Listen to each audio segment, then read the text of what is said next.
কি বালুরঘাটবাসী, কেমন আছো তোমরা সবাই? বালুরঘাটে যা গরম পড়ে মানে অস্বাভাবিক, মানে প্রায় মরুভূমির মতন।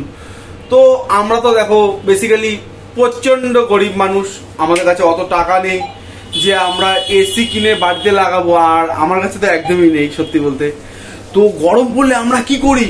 আমাদের বালুরঘাটে কিন্তু এখন অনেক শপিং মল, অনেক কিছু খুলে গিয়েছে, কিন্তু সবসময় তো আর শপিং মলে থাকা যায় না। রাস্তাঘাটে চলতে চলতে অনেক সময় গরম লাগে, কিন্তু কি করি বলতো, আমরা হচ্ছি এটিএম এ ঢুকে যাই, আর সেখানে এসির মানে প্রচন্ড ঠান্ডা। এটিএম এ কি বলবো, ছোট্ট একটু এটিএম কিন্তু দুইটা এসি। চলো তোমাদের একটু ঘুরে দেখায়।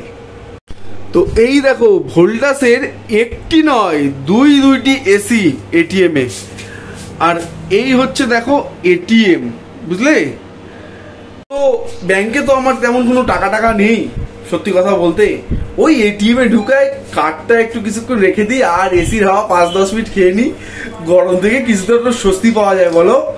তো কার কার আইডিয়াটা কাজে লাগবে তাকে শেয়ার করে দাও। এসিতে ঢুকো, একটু হাওয়া খাও, টাকা তোলো আর না তোলো।